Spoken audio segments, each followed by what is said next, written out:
Woman abandons mother in the middle of the forest. But fate makes her return and discover a secret. Jennifer Carter was breathing heavily as she parked the car on the side of the dirt road leading to the New Hope Municipal Forest, a small town in rural Pennsylvania. Her hands trembled on the steering wheel as she looked in the rearview mirror and saw her mother, Mrs. Elizabeth, 72 years old, sitting in the back seat with her gaze lost out the window. That's when she made the most difficult decision of her 45-year life. Jennifer helped her mother out of the car and walked with her to a wooden bench in the middle of a trail surrounded by ancient trees. Mrs. Elizabeth sat down docilely, as she always did lately, and Jennifer murmured that she would be back in a few minutes. "Wait here, Mum. I'm just going to get something from the car," she lied, knowing she wouldn't return. Jennifer ran back to the vehicle, started the ignition and drove off without looking back. Her heart was beating so hard she could barely drive. For the last 3 years since her mother's memory problems began, her life had turned into an endless nightmare. Lost jobs, ruined relationships, sleepless nights caring for someone who no longer recognized her most days. "Someone will find her," she whispered to herself, trying to justify what she had just done. "Someone will take her to a proper place." Jennifer drove straight to her house on the outskirts of town, a simple 2-bedroom building she had inherited from her father. She tried to focus on household chores, but every movement reminded her of her mother's absence. The silence of the house, which once seemed an impossible luxury, now weighed on her chest like a stone. She turned on the television, tried to eat something, but nothing worked to ease the guilt that grew with each passing hour. When the sun began to set, Jennifer couldn't take it anymore. Her hands shook as she picked up the car keys again. She needed to go back to the forest, even if only to make sure someone had already found Mrs. Elizabeth. Maybe she wasn't even there anymore. Maybe some kind family had taken her home or called the proper authorities. The journey back to the forest seemed eternal. Jennifer parked in the same spot and walked down the trail with her heart racing. Each step brought her closer to the bench where she had left her mother 6 hours earlier. When the moonlight allowed her to see better, Jennifer stopped abruptly and her breath caught. Mrs. Elizabeth was still there, sitting on the same bench, wearing the same dark clothes she had on that morning. But now she wasn't alone. 3 medium-sized dogs with brown and black fur were lying around her like silent guardians. One of them lifted its head as Jennifer approached, but showed no aggression. It just watched her with calm, attentive eyes. "Mom?" called Jennifer, still keeping her distance. "Mrs." Elizabeth turned slowly, and a serene smile lit up her wrinkled face. It was an expression Jennifer hadn't seen in months, maybe years. Her eyes were clear, focused, as if a fog had lifted from her mind. "Hi, dear. You took a long time to come back." Jennifer approached cautiously, watching the dogs who remained calm but alert. They weren't stray or wild animals. They seemed well cared for, with shiny coats and gentle behavior. "Mom, where did these dogs come from? You can't stay here. You need to come back home with me." Mrs. Elizabeth stroked the head of the nearest dog, which responded with an almost imperceptible wag of its tail. "I'm not coming back, dear. I finally arrived where I always wanted to be." Jennifer felt a tightness in her chest. Her mother's sudden lucidity was disconcerting, as if she had been pretending to be confused all this time. Dear listener, if you're enjoying the story, please take a moment to like and especially subscribe to the channel. It helps us a lot as we're just starting out. Now continuing. "Mom, you can't stay here. It's dangerous. There's no food, no shelter. And these dogs, you don't even know where they came from." "I know every tree in this place, Jennifer, every stone, every trail. I grew up here when I was a girl." Jennifer felt confusion take over her mind. This was impossible. Her mother had always said she was born and raised in the city, in a family of merchants. She had never mentioned anything about living in a forest or having any connection with nature. "What are you talking about, Mom? You were born on Flower Street downtown. Grandma Dorothy always told that story." Mrs. Elizabeth stood up from the bench with an agility surprising for someone of her age and condition. She pointed beyond the trees, where the moonlight revealed the silhouette of a ruined structure. "See that house? That was my first home. Jennifer followed her mother's gaze and indeed saw the remains of an old building among the trees. Stone walls covered in moss, windows without glass, a roof that had partially collapsed. The structure had obviously been abandoned for decades, perhaps generations. "Mom, you're confused. Let's go back home and tomorrow we'll talk about this calmly." "I'm not confused, daughter. For the first time in years, I'm remembering everything clearly." One of the dogs stood up and walked over to Jennifer, sniffing her hands in a friendly way. She instinctively recoiled, but the animal showed no aggression. It just looked at her curiously before returning to Mrs. Elizabeth's side. "They know you?" asked Jennifer, increasingly intrigued. "The animals have always known me. They've always known who I really am." The conversation was taking a turn that made Jennifer uncomfortable. She looked around, noticing how the forest seemed different at night. During the day, when she had brought her mother, it seemed just a common municipal recreation area. Now, under the moonlight, it had a mysterious, almost magical air. The sounds of the forest created a soft symphony. Crickets, owls in the distance, the whisper of the wind through the leaves. "Mom, listen to me. You can't spend the night here. It's cold, it might rain, and you need your medication." "I can spend one night. Just one. It's been so long since I've slept under the stars." Jennifer looked up at the night sky, where indeed the stars shone with an intensity rarely seen in the city. She felt torn between the responsibility of taking her mother home and a growing curiosity about the strange claims she was making. "All right," she agreed reluctantly.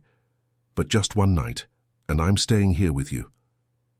Mrs. Elizabeth smiled and sat back down on the bench. The three dogs positioned themselves around her, creating a protective circle. Jennifer settled on the other side of the bench, taking off her coat to cover her mother's shoulders. "Where did these dogs come from, Mom? They seem to know you very well." "Some animals have long memories, daughter. They remember who was kind to them." During the first hours of the night, Jennifer watched her mother interact with the animals naturally and affectionately. She whispered soft words in their ears, stroked their heads, and they responded with clear displays of affection and protection. It was as if there was a special communication between them, something that transcended common language. "Mom, how do you know how to communicate with them like that?" When you grow up surrounded by animals, you learn their language. You learn that respect and affection are universal. Jennifer tried to process this information. Her mother had always been an urban person, working in offices, living in small apartments. She had never shown any special affinity for animals. In truth, she had always avoided having pets, claiming they were too much work. "Why did you never tell me about this part of your life?" "Some memories are too painful to share, my daughter. Some stories need the right moment to be told." The conversation was interrupted by the sound of approaching footsteps. Jennifer tensed, but the dogs remained calm, merely lifting their heads to identify who was coming down the trail. From the darkness emerged the silhouette of an elderly man, carrying a small lantern. "Good evening, Mrs. Elizabeth. I see you've brought company today." The man had white hair and a grey beard, dressed in simple but well-kept clothes. His voice was soft, and he moved with the familiarity of someone who knows the terrain well. The dogs approached him happily, receiving affectionate strokes. "Good evening, Mr. Harold," replied Mrs. Elizabeth naturally. "This is my daughter, Jennifer." Jennifer rose from the bench, completely confused. Her mother knew this man. How was that possible? "Pleased to meet you, miss. I'm Harold Carter. I've been guarding this forest for almost 40 years. Your mother is an old acquaintance of ours." "An old acquaintance," repeated Jennifer, looking alternately at the man and her mother. "Mrs. Elizabeth comes here every month, always on the full moon. Usually alone. I never imagined she had family." Jennifer felt the world spin around her. Every month. Her mother came here every month and she never knew. But how? Mrs. Elizabeth could barely leave the house alone. How could she make these secret trips? "Mr. Harold, are you sure you're talking about my mother? She has memory problems. She can't even remember where she leaves her keys." The guardian smiled kindly and sat on a stone near the bench. "Memory is an interesting thing, miss. Sometimes we forget everyday things, but remember perfectly the things that truly matter. How long has my mother been coming here?" "About 15 years, maybe more, always at the same time of the month, always looking for something near the old house. Mrs. Elizabeth finally spoke, her voice low but clear.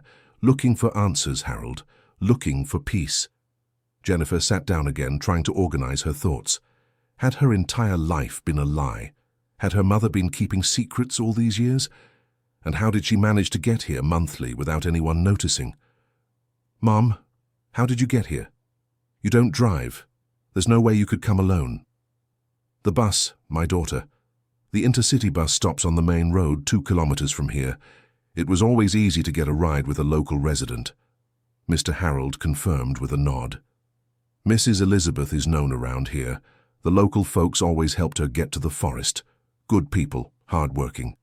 No one ever questioned why she wanted to come here." "But why? Why did you never tell me? I'm her daughter. I have a right to know." "Everyone has their secrets, miss," said Mr. Harold diplomatically, "and sometimes secrets exist to protect those we love." Mrs. Elizabeth stood up again and walked toward the ruined house, followed by the 3 dogs.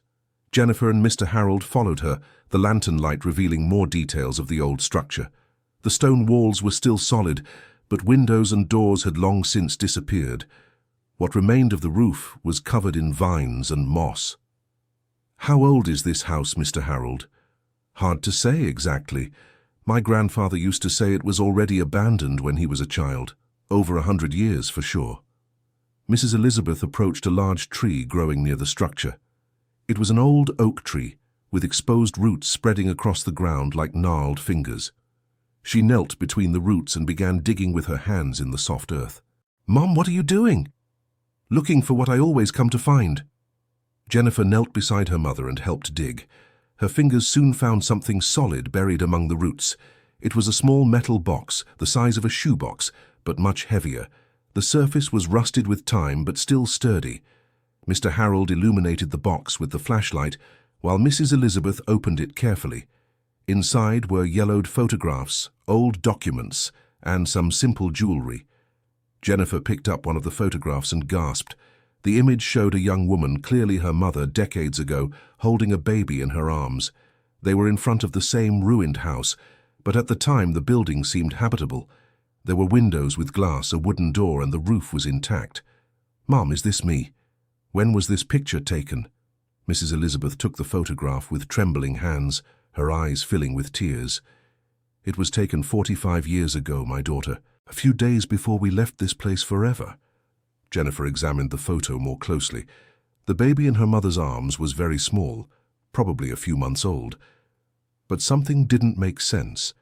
She had never seen this photograph before, and her mother had always said they had only lived in the city. "Why did you never show me this picture before?" "Because some memories are too complicated to explain." Jennifer picked up another document from the box. It was a birth certificate, but the mother's name was different from what she knew.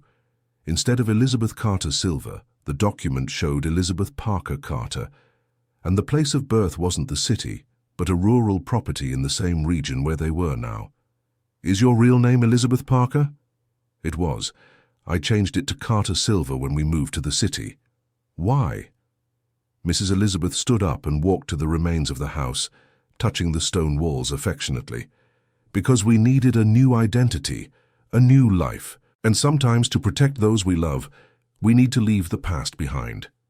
Mr. Harold approached Jennifer and whispered, "Your mother carries a very heavy burden, young lady.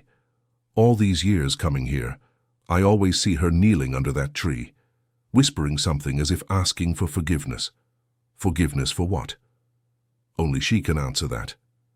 Jennifer looked at her mother, who was now standing at the entrance of the ruined house, with the 3 dogs by her side. The scene had something almost supernatural, an elderly woman surrounded by protective animals, in front of a house that seemed to have come out of a dark fairy tale. "Mom, please tell me what really happened here.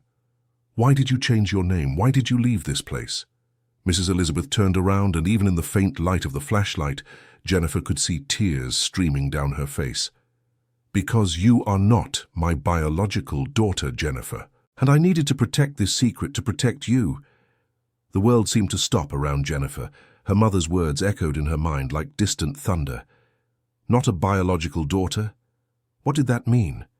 She had always felt different from the family, had always questioned her physical features that didn't resemble her mother's, but she never imagined there was such a radical explanation. "What are you talking about?" "You were abandoned here, in this house, when you were just a baby. I found you crying, almost lifeless, during a very harsh winter. Your true parents left you here with a letter explaining they couldn't raise you." Jennifer sat down heavily on the ground, her legs no longer able to support her. 45 years of life. 45 years believing in an identity that now proved false. "Where is this letter?" Mrs. Elizabeth returned to the box and took out a yellowed envelope. Jennifer opened it with trembling hands and read the words written in a delicate but shaky handwriting. "To whoever finds our girl. Our names are David and Susan Thompson. We are very young and cannot afford to raise this child. My husband lost his job and I am ill. We have no family who can help us. We are leaving our daughter here because we know kind people frequent this place. Please take care of her as if she were your own. We ask for forgiveness for this terrible decision, but it is the only way we see to save our little girl. If she ever wants to look for us, we will be in the city of Aspen. May God bless you for saving our daughter." The letter was signed and dated 45 years ago. Jennifer read it 3 times before she could fully process what was written. You saved me. I might not have survived if you hadn't found me. It was a miracle, my dear. I had come here that day to say goodbye to this house. My parents had decided to move to the city, and I was leaving my childhood behind. When I heard you crying, I thought it was a wounded animal. When I saw it was a baby, I knew my life had changed forever." Mr. Harold, who had been observing the conversation in respectful silence, finally spoke. "Your mother made a very brave choice, young lady. Raising a child alone in her early 20s wasn't easy back then." "How did you manage?" asked Jennifer. "How did a young woman manage to raise an abandoned baby without raising suspicion?" "I changed my name, invented a story. I said I was a widow, that the father had died in an accident. In the big city, it was easier to reinvent myself. I found a job, rented a small room, and dedicated my whole life to you." Jennifer remembered her childhood. It had always been just her and her mother. There were never any relatives visiting, never any stories about her father. Her mother always said that her father had been a wonderful man who left too soon, and that she didn't like to talk about him because it hurt too much. "And my real parents? Did you try to look for them?" "I tried, years later. I went to Aspen, looked for the names David and Susan Thompson, but I could never find them. Maybe they moved. Maybe they didn't want to be found." Jennifer looked again at the photograph of her as a baby in her adoptive mother's arms. Now she understood the expression on Elizabeth's face. It wasn't just maternal love, it was determination. It was the expression of someone who had made a decision that would change her life forever. "Why do you come here every month? To ask your real parents for forgiveness, to thank them for trusting a stranger to care for their most precious treasure, and to talk to you, to the little girl you were when I first brought you here." Mrs. Elizabeth approached the tree again and touched the trunk tenderly. "I buried your first little outfit here, Jennifer. The diaper you were wearing when I found you, along with a small blanket your parents left. I wanted a part of your true story to remain in this place." The revelation hit Jennifer like a wave. For 45 years her mother had kept this secret, carrying alone the weight of a decision that defined both of their lives. And every month she came to this lonely place to honor the memory of Jennifer's biological parents and keep the connection to her origins alive. "Why did you decide to tell me now?" "Because I'm getting old, my dear. My memory is failing, and I'm afraid of taking this secret with me. You deserve to know who you really are, where you came from." Jennifer stood up and hugged her adoptive mother with an intensity she hadn't felt in years. All the arguments, all the impatience, all the resentment she had accumulated over the last few years seemed insignificant in the face of the magnitude of the sacrifice Elizabeth had made. "You gave up your entire life for me." "I didn't give up anything, my dear. You were the best thing that ever happened to me. You gave purpose to my existence." Mr. Harold smiled as he watched the embrace between mother and daughter, the 3 dogs remaining as silent guardians of the emotion of the moment. "Mrs. Elizabeth always said you were the miracle of her life," he commented. Now I understand why. Jennifer stepped back from the hug and looked at the guardian. Mr. Harold, did you know this whole story? I suspected some things. All these years I saw your mother here crying, asking for forgiveness, talking to the tree as if someone was listening. I always respected her silence, but I imagined there was a deep story behind it. And the dogs? Where did they come from? These are children and grandchildren of dogs that have always lived around here. Some were born wild, others were abandoned, but they've always had a special affinity with your mother. It's as if they recognized a kind soul in her. Jennifer looked at the animals, who were now approaching her with cautious curiosity. One of them, the smallest of the three, sniffed her hand and allowed her to pet him. They know, don't they? They know I have a connection to this place. Animals sense things that we humans don't always understand, said Mr. Harold. They know when someone belongs to a place, even if that person doesn't know it themselves. Mrs. Elizabeth sat down again among the tree roots, seeming more fragile now that she had shared her most guarded secret. Jennifer, I understand if you're upset with me. I understand if you can't forgive me for lying all these years. Forgive you? Jennifer knelt beside her mother. You saved my life. You dedicated your youth, your dreams, your entire life to a child who wasn't even yours. There's nothing to forgive, Mum. There's only gratitude. But you always felt you were different. You always had that restlessness, that feeling of not quite fitting in. It was true. Jennifer had always felt as if something was missing in her life, as if there was a puzzle piece she could never find. Now she understood that this feeling came from the disconnect with her true origins. Now I understand why I always felt that way, but I also understand why you gave me the life you gave me. You taught me values, gave me love, made me who I am today. Mr. Harold approached with a concerned expression. Mrs. Elizabeth, are you all right? You look a bit pale. Indeed, Elizabeth looked exhausted after the emotional revelation. Jennifer noticed her breathing was irregular and she was trembling slightly. Mom, you need to rest. Let's go back home. No, daughter, I need to stay here tonight. Stay here. I need to feel the peace of this place one last time. One last time? What are you talking about? Elizabeth smiled with a deep sadness in her eyes. My memory is getting worse quickly, Jennifer. The doctors said in a few months I might not even remember my own name. I wanted you to know the truth before I forget it forever. The revelation hit Jennifer like a physical blow. She knew her mother's condition was worsening, but she had never considered it could be so rapid and definitive. But there are treatments, medication. For cases like mine, daughter, there isn't much to be done. It's a matter of time.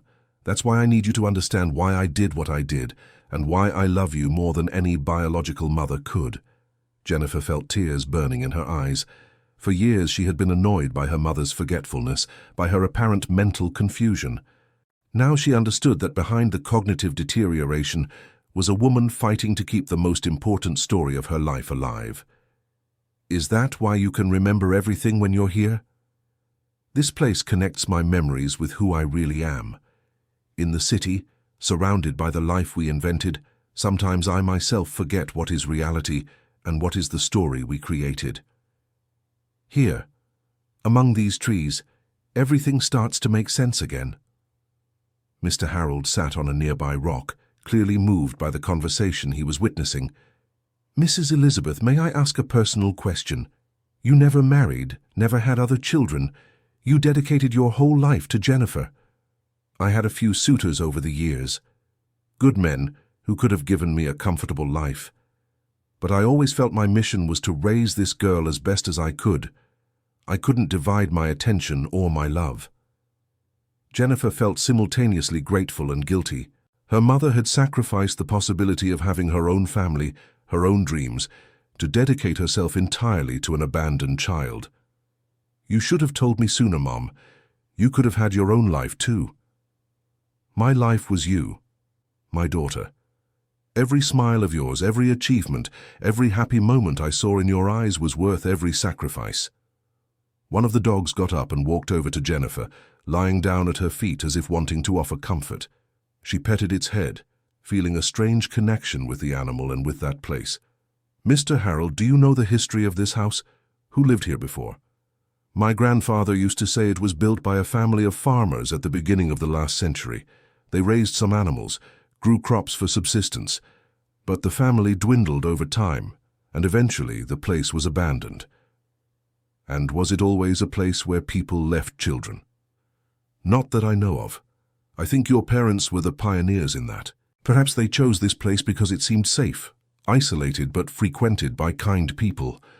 Jennifer looked around, trying to imagine what this place was like 45 years ago. Probably more preserved, with less wild vegetation. A place that inspired security for desperate parents who needed to make an impossible decision. "Do you think they made the right decision, Mom?" "My biological parents?" "I think they made the only decision possible for them at that moment, and thanks to that decision our lives found each other." Dear listener, if you are enjoying the story, please take a moment to like and especially subscribe to the channel. It helps us a lot as we are just starting out, now continuing.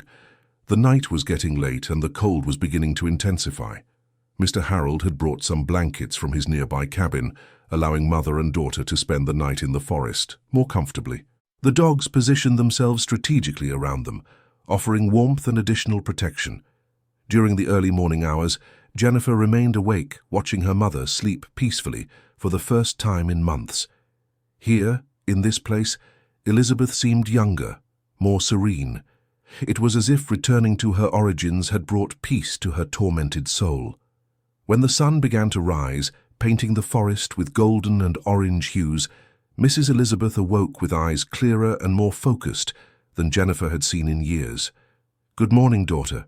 How did you sleep?" "Better than I imagined. And you look different today." "I feel complete, Jennifer. For the first time in decades, I feel whole."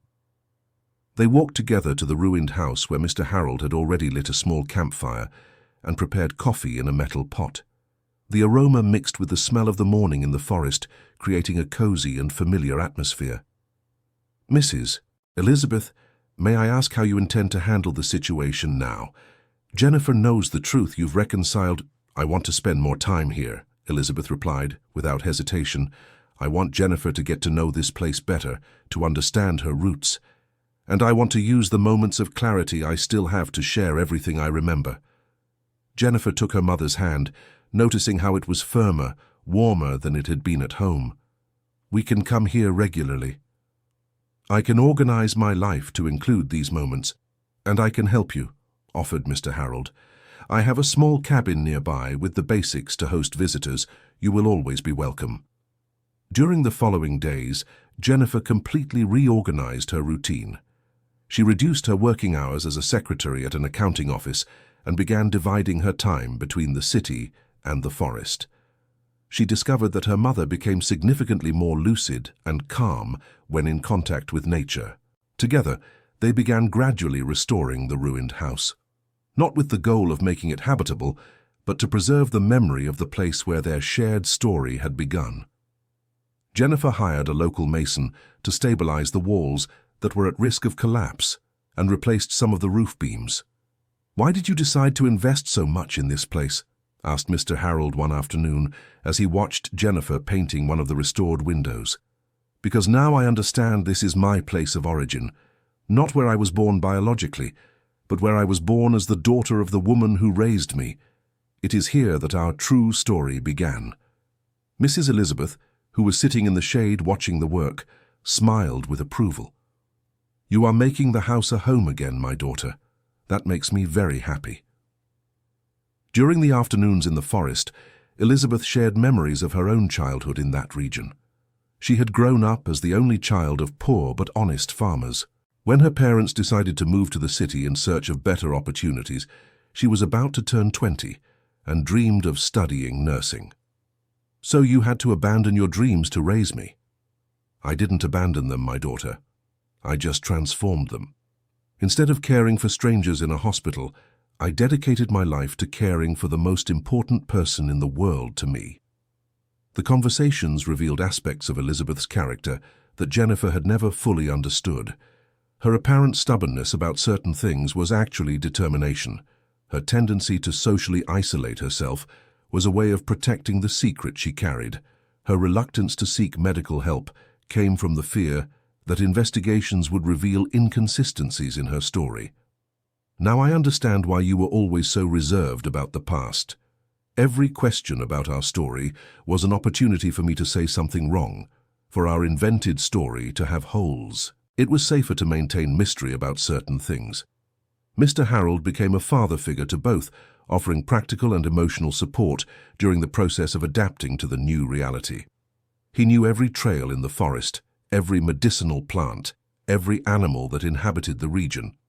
Through him, Jennifer learned to see the forest not just as a place for recreation, but as a complex and vital ecosystem. Mrs. Elizabeth always had a special gift with animals, he commented one afternoon while watching the elderly woman feed the 3 dogs that were now considered part of the family. But you, Jennifer, also seem to have inherited that skill. It was true. During the week spent in the forest, Jennifer discovered she had a natural ease for interacting with wild animals. Squirrels approached her without fear, birds landed on her shoulders, and even a small deer had allowed itself to be petted by her. Perhaps it's genetic, suggested Elizabeth. Your biological parents may have had this connection with nature. The possibility sparked in Jennifer a renewed interest in discovering more about David and Susan Thompson. She began doing discreet research, looking for old records in Aspen and neighboring towns. One afternoon, while sifting through online archives of old newspapers, she found a piece of news that made her stop everything she was doing. It was a small newspaper ad from 1980, 2 years after her birth. David and Susan Thompson seek information about daughter left in the care of kind people in the rural area of New Hope in December 1978. Any information, please contact. The ad included a phone number and an address in Aspen. Jennifer felt her heart race. Her biological parents had looked for her. They hadn't simply forgotten or given up. She took the discovery immediately to her mother, who was resting under the tree in the forest. "Mum, look what I found." Mrs. Elizabeth took the printed paper with trembling hands and read the ad several times before speaking. "They looked for you, daughter. They couldn't just move on." "Why didn't you see this ad back then? It was in the newspaper. You could have contacted them." "In 1980, I was struggling to establish our new life in the city. I worked all day, took care of you at night. I didn't have the time or money to buy newspapers regularly." Jennifer sat down next to her mother, torn between conflicting emotions. On one hand, she was relieved to know her biological parents had regretted the decision and tried to find her. On the other, she felt a pang of guilt for never having considered looking for them before. "Do you think they're still alive?" "It's possible. If they were young when you were born, they should be in their 60s now. It's still an age where many people are active and healthy." "Would you mind if I tried to find them?" Elizabeth held her daughter's hand firmly. "Jennifer, you are an adult. You have the right to know your origins completely. I won't be hurt or resentful if you decide to look for them. But I'm afraid of hurting you. You are my real mother, regardless of genetics. And I always will be. Nothing can change the 45 years we've spent together. If finding your biological parents brings more love into your life, I'll be happy for you." That night, Jennifer made the decision to try to track down David and Susan Thompson. She started with the address mentioned in the newspaper ad, checking if it was still valid after so many years. To her surprise, the address corresponded to a house that still existed in Aspen. Through online search sites, she managed to confirm that a 65-year-old Susan Thompson still lived at the location. There was no information about David, but the woman's age matched perfectly what would be expected. "I'm going there," she announced to her mother the next morning. "I need to know if it's really her. Do you want me to go with you?" Jennifer considered the offer. On one hand, it would be comforting to have her adoptive mother's support. On the other, she felt it was something she needed to do alone, at least initially. "I think it's better to go alone first. If she really is my biological mother, it will be a huge shock for her too. Maybe it's better not to complicate the situation even more." "I understand, but promise you'll tell me everything when you get back." I promise." The trip from New Hope to Aspen took about 3 hours by bus. The entire way, Jennifer mentally rehearsed what she would say if she really found her biological mother. How to introduce herself, where to begin, how to explain she had discovered the truth only recently. The address led to a simple house in a quiet residential neighborhood. It was a 2-story building, well-maintained, with a small but cared-for garden in front. Jennifer stood on the sidewalk for almost 10 minutes, trying to gather the courage to ring the bell. When she finally did, a middle-aged woman answered the door. She had graying hair tied in a bun, light brown eyes, and wore an apron over a simple dress. There was something familiar in her features, a subtle resemblance that made Jennifer's heart race. "Good morning. Are you Susan Thompson?" "Yes, I am. How can I help you?" Jennifer took a deep breath before answering. "My name is Jennifer. I was born in December 1978, and I have reason to believe that you and your husband, David, could be my biological parents." Susan's face instantly paled. She held onto the doorframe for support, and her eyes filled with tears. My girl," she whispered. "I think so." Susan covered her face with her hands and began to cry. Jennifer stepped closer, unsure exactly what to do in the face of such emotion. "Please, come in. Come in, please." The inside of the house was simple but cozy.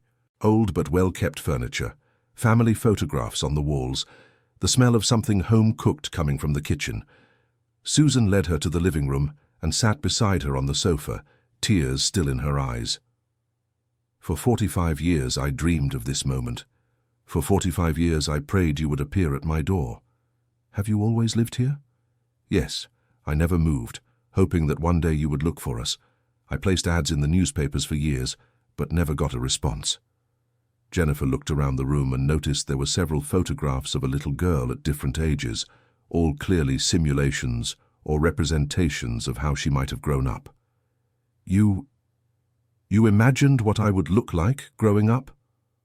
Every year on your birthday, I had a drawing made of how you might be. I know it's crazy, but it was the only way to feel like I was still part of your life." The revelation moved Jennifer deeply.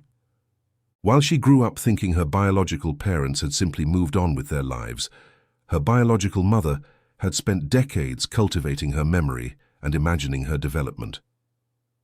"And David, my biological father?" Susan lowered her eyes, her momentary joy replaced by sadness. "David passed away 10 years ago, my dear, cancer. He never forgave himself for leaving you. Until his last day, he talked about our lost girl." Jennifer felt a sharp pain in her chest.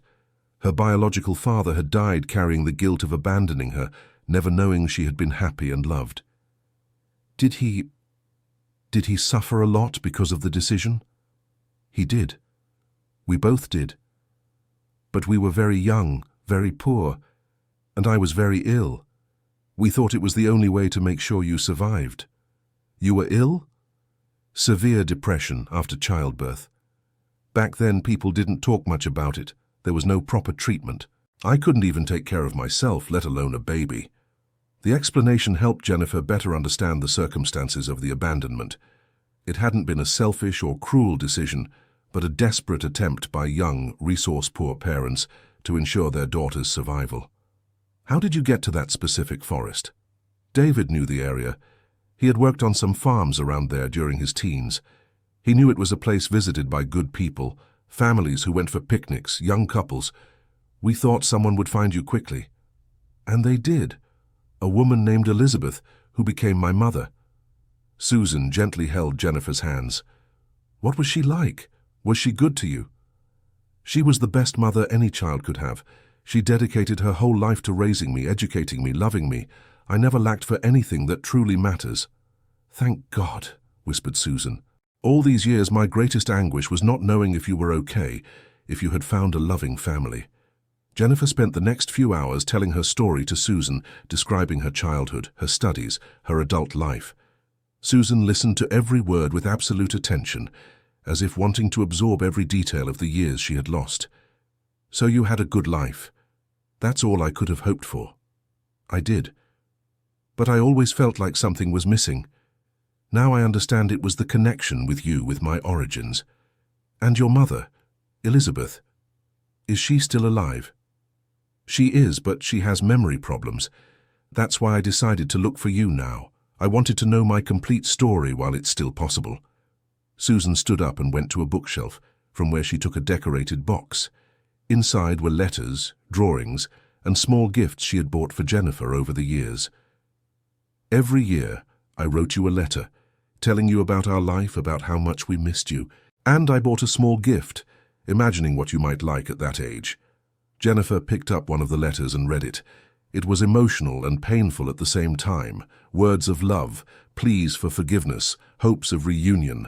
It was like having access to decades of concentrated longing. Why didn't you try to look for me physically? Why only the ads in the newspapers? We were afraid, admitted Susan. Afraid that you wouldn't want contact with us. Afraid that our interference could harm the life you had built. The ads were our way of leaving the choice in your hands. The explanation made sense.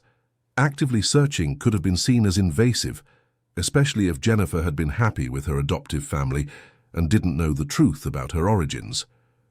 Would you like to meet Elizabeth, my adoptive mother? Susan's face lit up.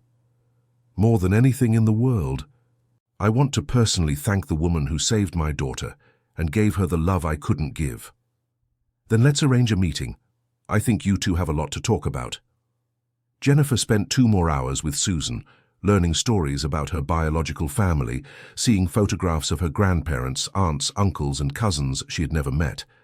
It was like discovering a second parallel life that had always existed, waiting for her. When it was time to leave, Susan hugged her with an intensity that spoke of 45 years of accumulated longing. You'll come back, won't you? Yes, I will. And next time I'll bring Elizabeth with me. I can't wait to meet her. The trip back was a transformative experience for Jennifer. She was no longer a person with unknown roots. Now she had 2 families, 2 love stories, 2 women who had made enormous sacrifices for her happiness. When she arrived at the forest, she found Mrs. Elizabeth sitting under the tree exactly where she had left her that morning. How did it go, dear? Jennifer sat down next to her mother and told her everything in detail. She talked about Susan, about David, about the letters and gifts kept for decades. She talked about the guilt they carried and about the love that never diminished. She wants to meet you, Mom. She wants to personally thank you for saving me. And I want to meet her too, Elizabeth replied with a smile. I want to meet the woman who gave me the chance to be a mother. Don't you think it will be strange? 2 mothers of the same person meeting. I think it will be beautiful, dear. 2 women who loved the same person, each in their own way and in their own time. The meeting was scheduled for the following week, in the forest itself. Susan immediately accepted the invitation, saying she had dreamed for decades of visiting the place where she had left her daughter. When the day arrived, Jennifer was more nervous than she had ever been in her life. She was about to bring together the 2 most important parts of her existence, her 2 mothers, in one place. Susan arrived by bus, exactly as Jennifer had done. She carried a large bag full of photographs, letters, and gifts she had kept all those years. When she saw Elizabeth sitting under the tree, the 2 women looked at each other for a long moment before approaching. Are you Elizabeth? I am, and you must be Susan. They embraced like old friends, 2 women united by the shared experience of loving the same person. Jennifer watched, moved, surrounded by the 3 dogs who already considered her part of the family. Thank you, whispered Susan into Elizabeth's ear. Thank you for saving my girl. Thank you for trusting a stranger to care for your most precious treasure, replied Elizabeth. They spent hours talking, sharing stories about Jennifer, comparing memories and experiences. Susan showed the letters and gifts she had kept, and Elizabeth shared the photographs and mementos from Jennifer's early years. She was always curious, commented Elizabeth, showing a photo of a young Jennifer exploring a park. David used to say she'd be an adventurer, laughed Susan. He always imagined she would be someone who wouldn't be content with the ordinary. Mr. Harold joined them in the late afternoon, preparing coffee and offering his quiet wisdom about the unique situation he was witnessing. I've never seen anything like this, he remarked to Jennifer as the 2 women continued talking. 2 mothers meeting in love and gratitude, without jealousy or resentment. I think it's because they both made choices based on what was best for me, not what was best for themselves. In the days that followed, Elizabeth and Susan developed a genuine friendship. They discovered they had much in common beyond Jennifer. Both had been independent women at a time when that wasn't common. Both had made enormous sacrifices for family, and both possessed a wisdom born of difficult experiences. Susan began visiting the forest regularly, sometimes alone, sometimes accompanied by Jennifer and Elizabeth. She had decided to move to New Hope, wanting to be close to the daughter she had reunited with and the woman who had raised her. "Isn't it strange to have two mothers?" Mr. Harold asked Jennifer one afternoon as he watched the three women working together on restoring the ruined house. "At first I thought it would be, but now I see that each gave me something different. Elizabeth gave me stability, education, constant love. Susan gave me identity, a connection to my roots, an understanding of where I come from. And you don't feel you have to choose between them. Not at all. Love isn't a limited resource. I can love them both completely in different ways, without diminishing what I feel for either." The ruined house had become a joint project for the three women. They weren't turning it into a modern residence, but preserving its historical essence while making it a bit more livable. It was a physical symbol of how the past and present could coexist harmoniously. Jennifer had decided to switch her work to part-time, dedicating more time to caring for Elizabeth and getting to know Susan better. Her priority had shifted from professional success to the richness of family relationships. "Don't you miss your previous life?" Susan asked during one of their conversations. "The previous life seems empty now. I was always trying to fill a void I didn't know the source of. Now I know it was the lack of connection to my roots." Elizabeth, for her part, was experiencing a notable improvement in her mental condition. The doctors were surprised by the stabilization of her memory and attributed it to the tranquil environment of the forest and the resolution of deep emotional conflicts. "It's as if telling the truth freed my mind from a prison," she explained to Jennifer. "For years I carried the weight of that secret, and it was consuming my mental energy." Susan's presence had also brought an element of completeness to Elizabeth. For the first time in decades, she could speak openly about Jennifer's story, share memories, and receive validation for her choices. "You did a wonderful job raising our daughter," Susan said to Elizabeth one afternoon. "She became exactly the kind of person David and I dreamed she would be. And you had the wisdom to trust a stranger when that must have been the hardest thing in your life," Elizabeth replied. In the months that followed, the dynamic between the three women established itself naturally. Jennifer had become a bridge between two worlds, two histories, two forms of maternal love. She had also started a new project, documenting her family's story for future generations. She interviewed Elizabeth about the early years, recorded the stories Susan told about her biological parents, and wrote down the memories Mr. Harold had of the region. "Why is it important to you to record all of this?" Elizabeth asked. "Because our story is unique. It's proof that family isn't just about blood or genetics, but about choices, sacrifice, and unconditional love. I want other people to know it's possible to have more than one family, more than one origin story." The forest had become a place of pilgrimage for the three women. Each found something different there. Elizabeth found peace and connection to her rural roots. Susan found closeness to the place where she had made the most difficult decision of her life, and Jennifer found the balance between her two identities.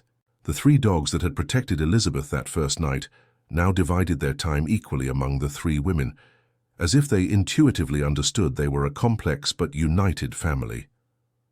"They know we're a different kind of family," Susan observed, petting one of the dogs.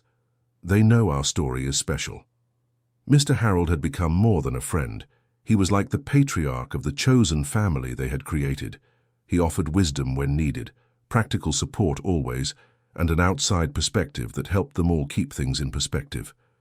"You've created something beautiful here," he said one afternoon as he watched the three women cooking together in his cabin. "A family based on conscious choice and mature love." During the afternoons in the forest, Jennifer often reflected on how her life had changed since that day she left her mother on the bench. What had begun as a moment of desperation had transformed into the discovery of the most beautiful story of her life. "Sometimes I think fate brought us back here," she said to Elizabeth as they watched the sunset through the trees. "Perhaps you just followed your instinct that this place held some special meaning for our family." "Do you think David would approve of how things turned out?" Jennifer asked Susan. "I'm sure he would, daughter. He always said that if you were happy, our decision would have been worth it. Seeing you with two mothers who love you so much would be the greatest gift he could receive." The ruined house had become not just a memorial, but a living space where the three women gathered regularly. They had installed a small rustic kitchen, some simple furniture, and created an environment that honored the past while embracing the present.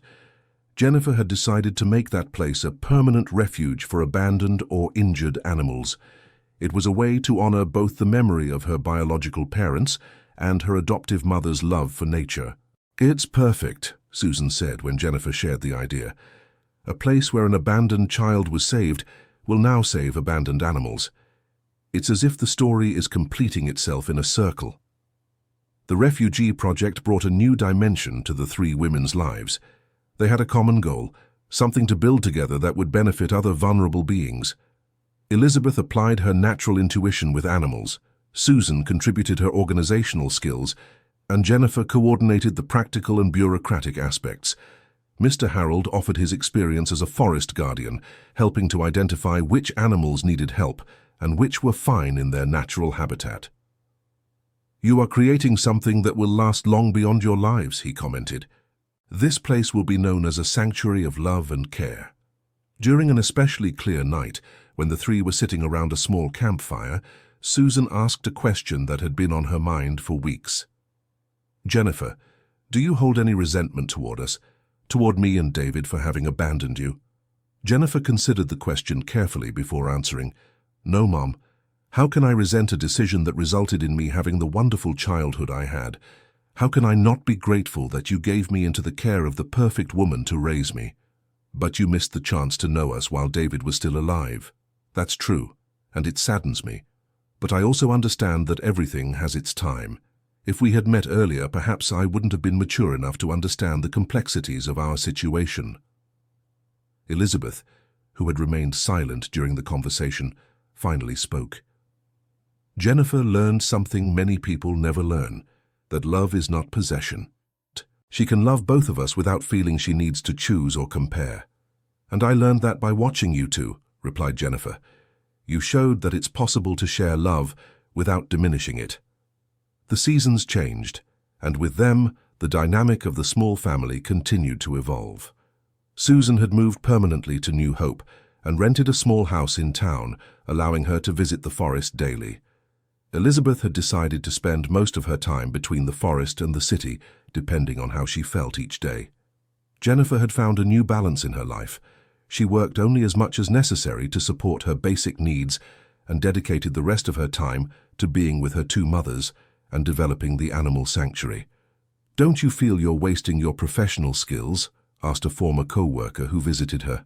"On the contrary, I'm using skills I didn't even know I had. I'm learning about social project management, about animal care, about complex human relationships. This is the richest education of my life." The sanctuary had begun to receive its first residents, a cat injured in an accident, 2 dogs abandoned on the road, and an orphaned fawn. Each animal that arrived was cared for with dedication by the 3 women who had developed an efficient system of care and rehabilitation.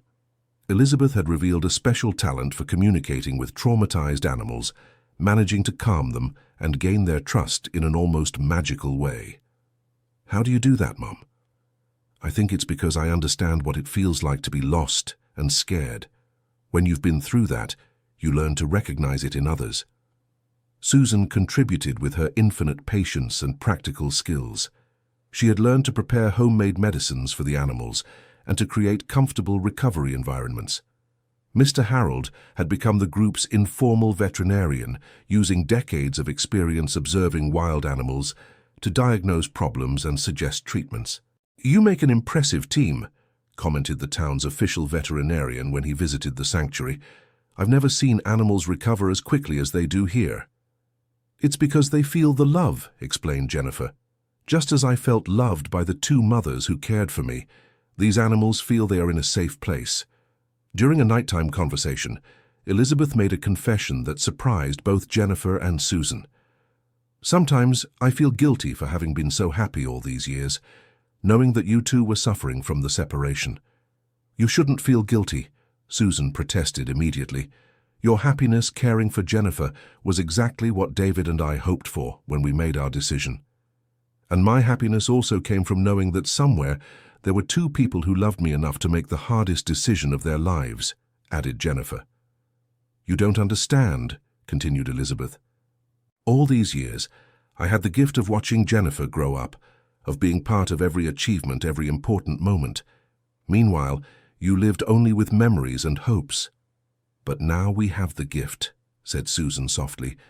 We have the chance to know the amazing woman our daughter has become, thanks to your care. The conversation revealed that each of the three women had carried their own guilt and fears all those years. Elizabeth felt guilty for having stolen Jennifer from her biological parents.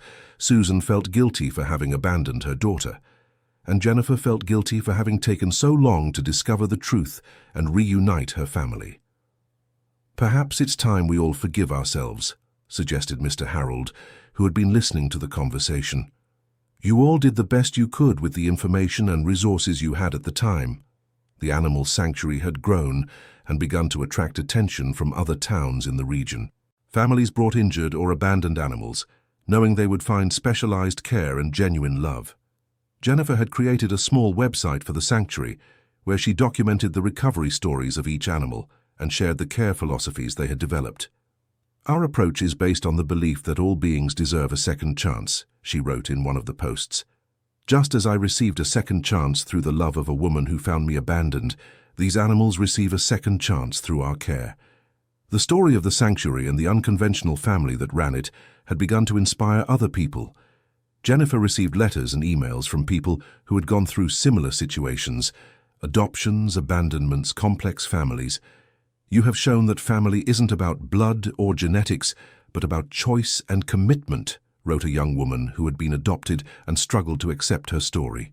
Our story proves it's possible to honor both the family that gave us life and the family that raised us, Jennifer replied. We don't have to choose between them. During the first anniversary of the discovery of the truth, the three women organized a small celebration under the tree where it had all begun. They invited Mr. Harold and some people from the community who had become close through the sanctuary. A year ago I was desperate and abandoned my mother on this bench, said Jennifer during a brief speech. Today I understand that wasn't abandonment, but destiny, bringing us back home. A year ago I was losing my memory and my identity, added Elizabeth.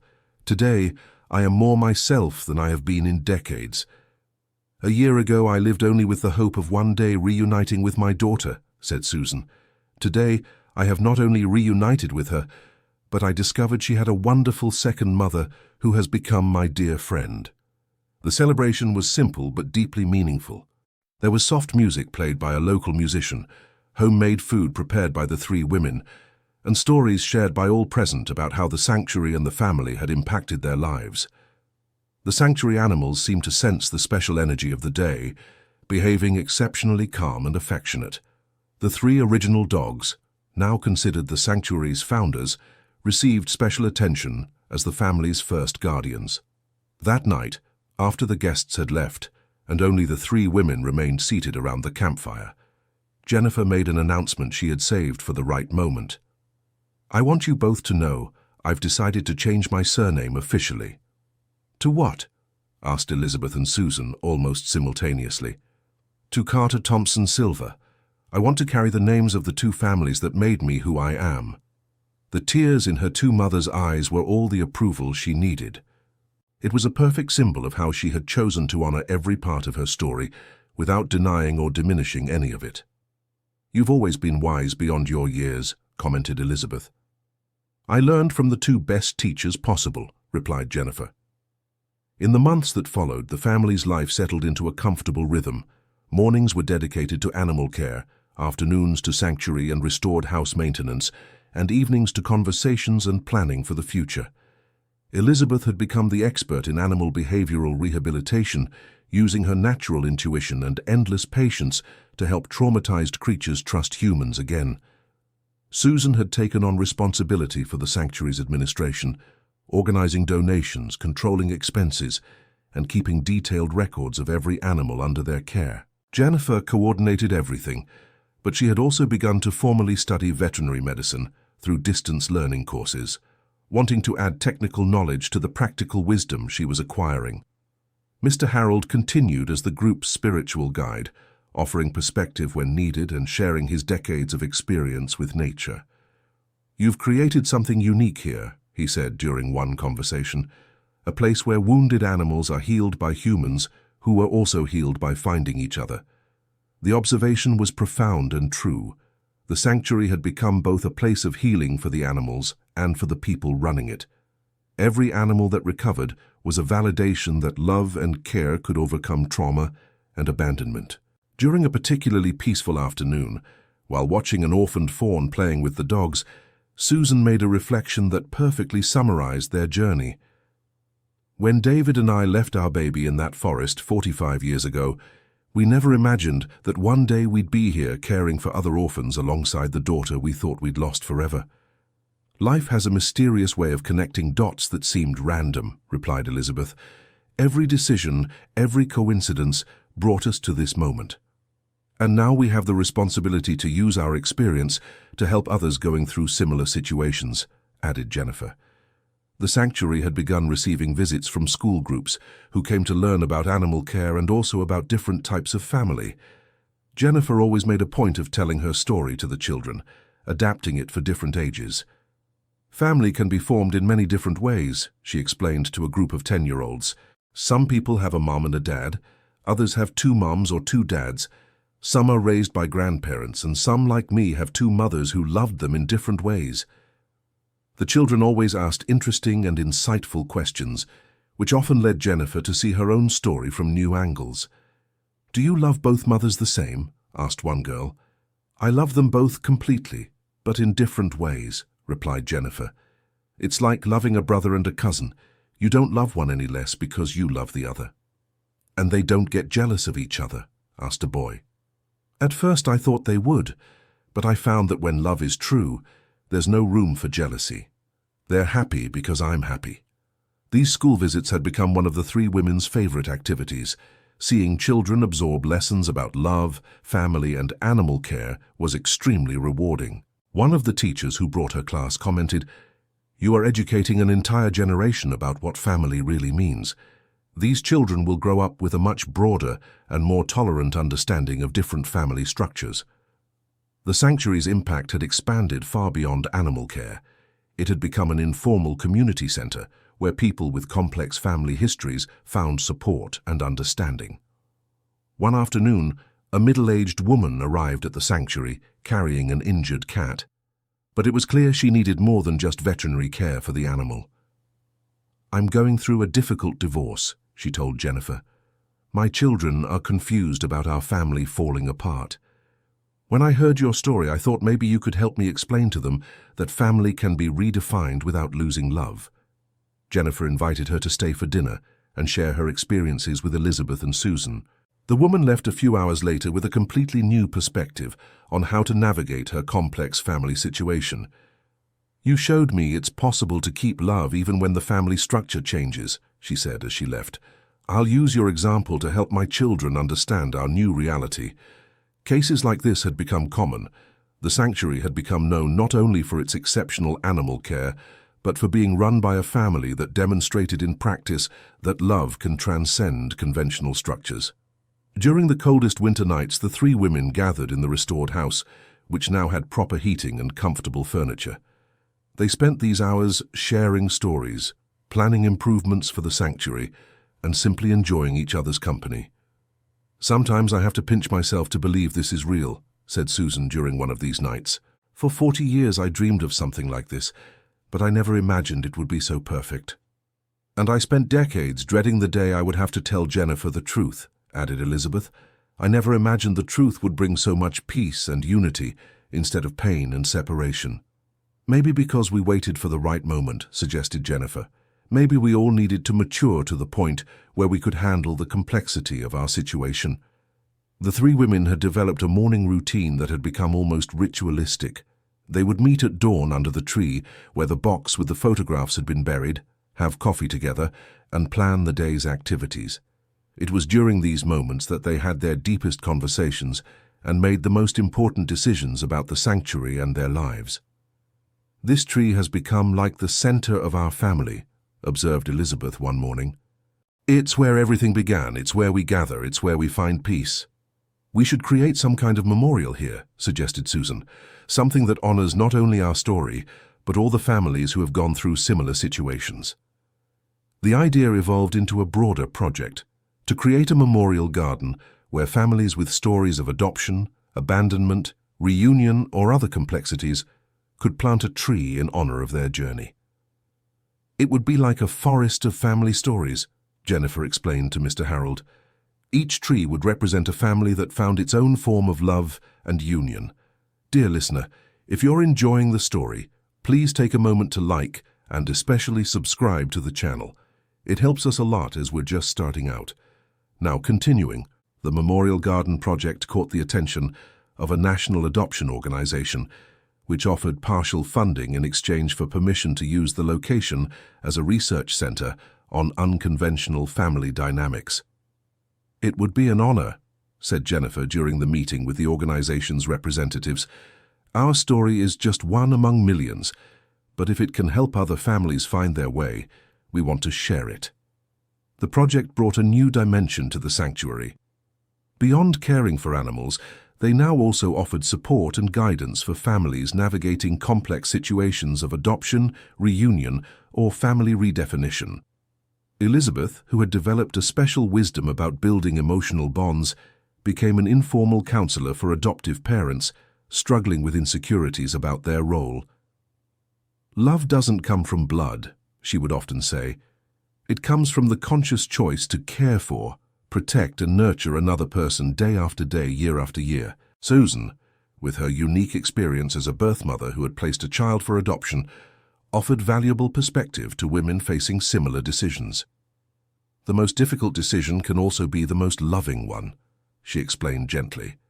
"Sometimes loving means recognizing that someone else can give our child what we cannot give at that moment."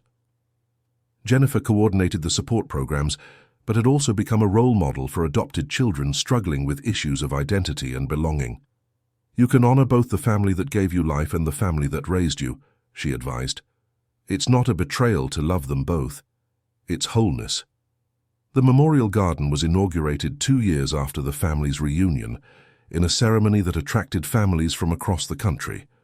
There were trees planted by adoptive parents, children who had found their birth families, grandparents raising grandchildren, and many other family configurations. During the opening ceremony, Jennifer gave a speech that summarized the philosophy that had emerged from their experience. "Family is not a fixed concept. It's a dynamic choice we make every day. It's the commitment to love, support, and be present for another person, regardless of how that relationship began. Some of our families were born from biology, others from choice, others from necessity, and others from chance," she continued. "But all are equally valid, equally important, and equally deserving of celebration." The ceremony ended with each family planting a sapling in the garden and briefly sharing their story. It was a moment celebrating the diversity of family experiences and the transformative power of unconditional love. In the years that followed, the Sanctuary and Memorial Garden became a destination for families from across the United States and even from other countries. There was a small visitor center where people could learn about different types of family structures and find resources for their own situations.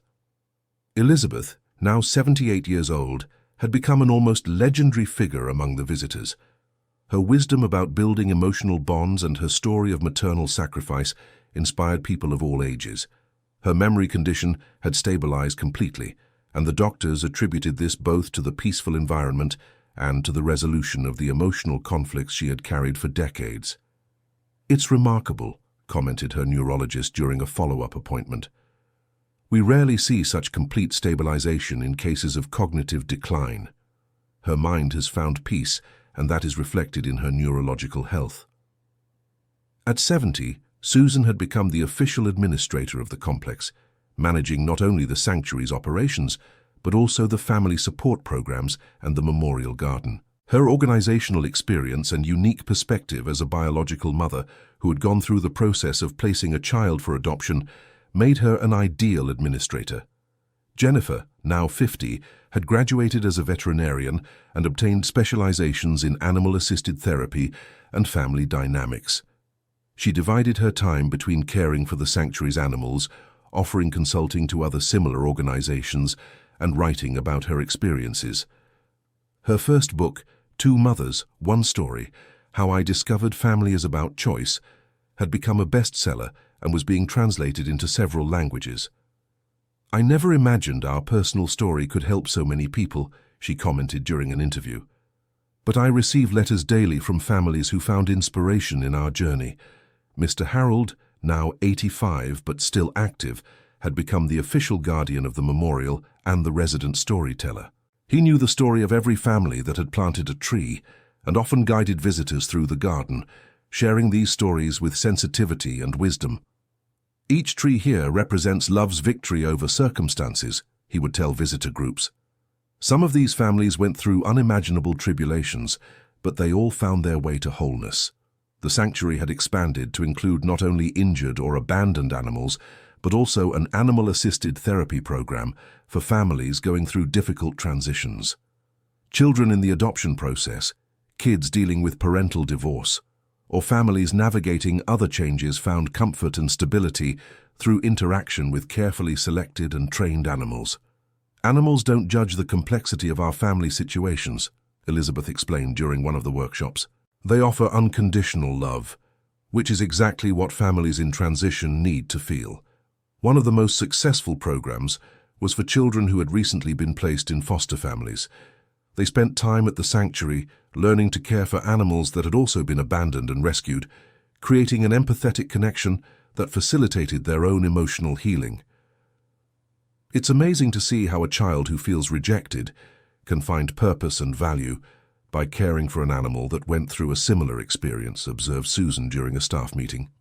The sanctuary's success had drawn national media attention. Documentaries were made about the unconventional family that had created a healing oasis for animals and humans. Universities sent students to conduct research on family dynamics and animal-assisted therapy. But all this attention never changed the essential character of the place. At the end of each day, it was still a place where three women sat under a tree, sharing stories and planning ways to help other beings in need of love and care. "Sometimes I worry all this fame might change who we are," Jennifer confessed during one of these evening conversations. "It won't change," Elizabeth replied confidently.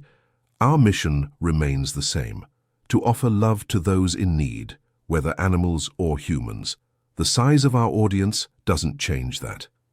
"And we always have this tree to remind us where it all began," added Susan, touching the trunk affectionately. "As long as we return here every evening, we'll never lose our essence." One of the most touching stories that passed through the sanctuary was that of a 15-year-old teenager named Rachel, who had run away from an orphanage and lived on the streets for months before being found wandering near the forest. When Mr. Harold brought her to the sanctuary, she was malnourished, traumatized, and completely distrustful of any adult. She refused to speak, ate only when no one was looking, and tried to run away several times during the first few weeks. It was Elizabeth who finally managed to connect with the girl. Instead of trying to force conversations or displays of affection, she simply allowed Rachel to spend time with the animals, observing how she gradually lowered her defenses in the presence of the creatures. "She reminds me of some of the most traumatized animals we've received," Elizabeth commented to the others. "She needs time and space to learn to trust again." Gradually, Rachel began to help with the sanctuary's basic tasks, feeding the animals, cleaning the spaces, preparing medications. She didn't talk about her past, but worked with a dedication that revealed her desire to belong somewhere.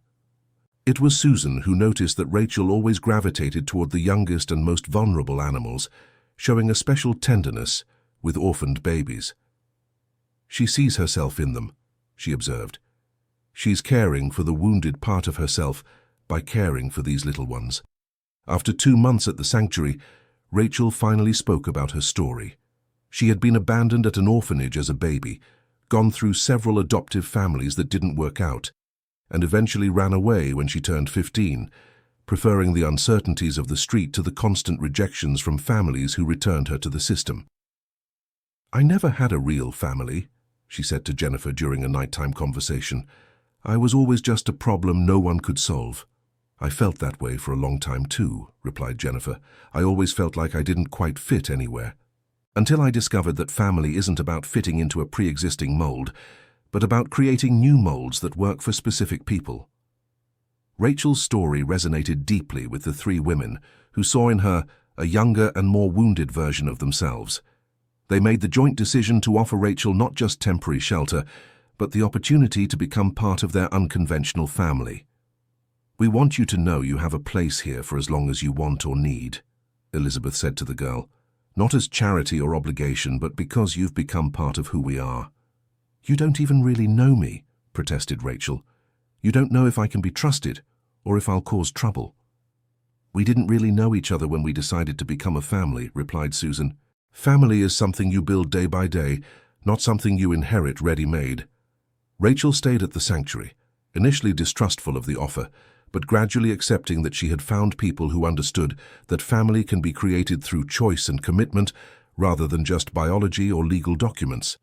She became especially skilled in caring for orphaned babies, developing feeding and socialization techniques that impressed even experienced veterinarians.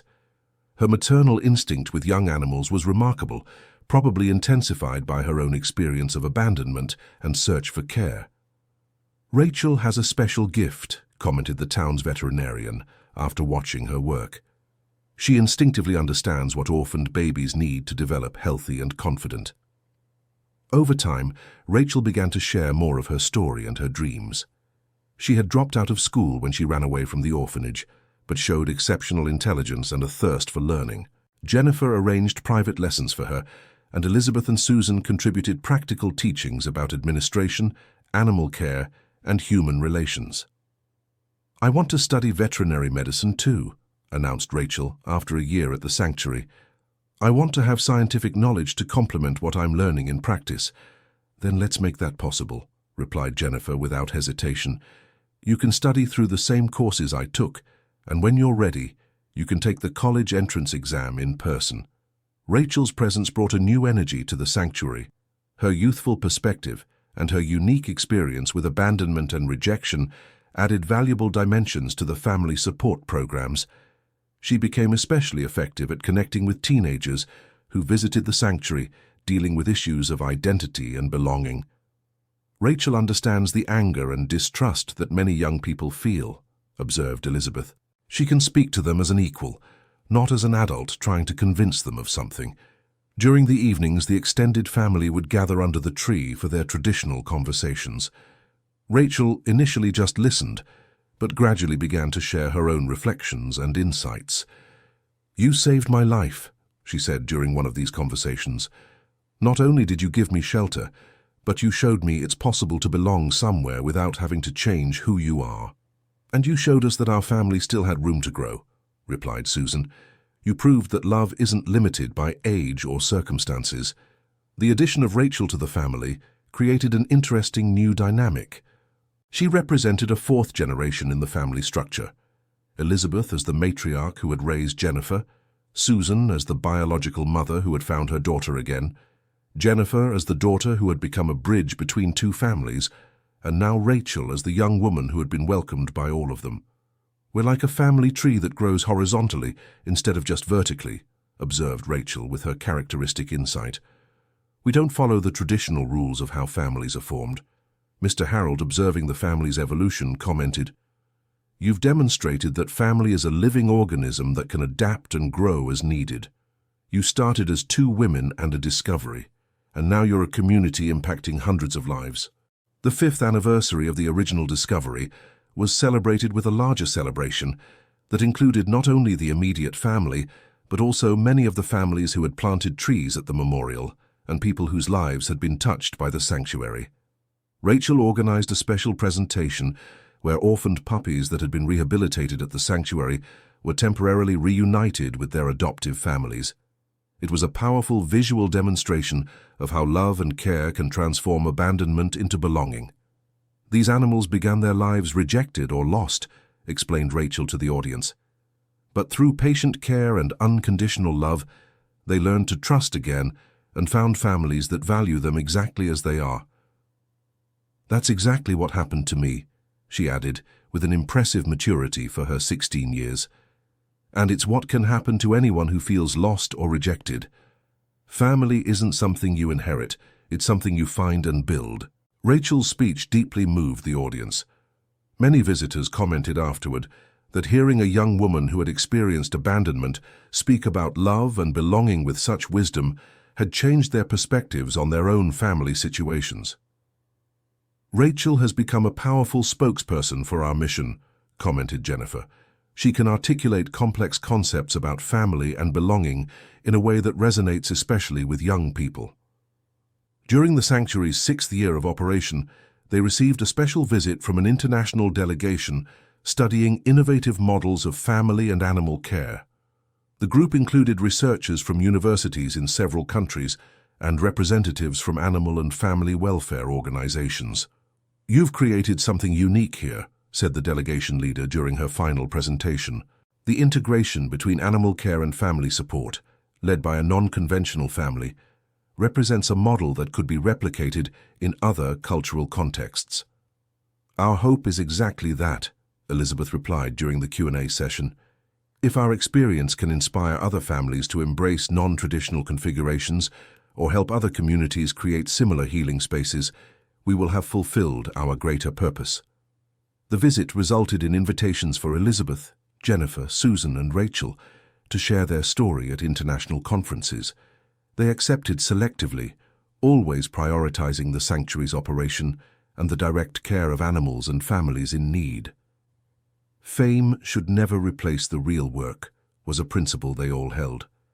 We speak about our experience only when it can multiply our positive impact. One of the most significant conferences was on alternative family models in the 21st century, where Rachel was invited as the youngest speaker.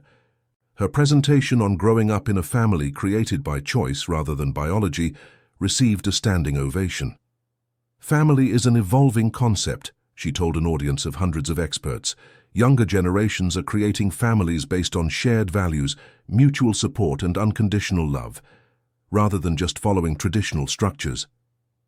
My family has a grandmother who adopted me at 15, a mother who discovered her origins at 45, a second mother who reunited with her daughter after 40 years, and an honorary grandfather who guides us with his wisdom," she continued. "We are not a traditional family, but we are a real and functional family." Rachel's presentation was subsequently viewed by millions of people through online platforms, inspiring young people from all over the world who felt out of place in traditional family structures. Jennifer received hundreds of letters from young people who had seen the presentation. "Rachel showed me I don't have to conform to a family that doesn't accept me for who I am. I can create my own family based on mutual respect and genuine love.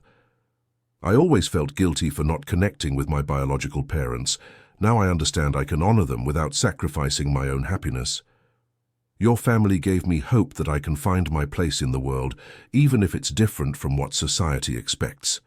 The impact of these messages reinforced for all of them that their story had meaning far beyond their personal experiences. They had become symbols that family can be redefined and that love knows no conventional limits. During the sanctuary's 7th year of operation, it faced its first major challenge.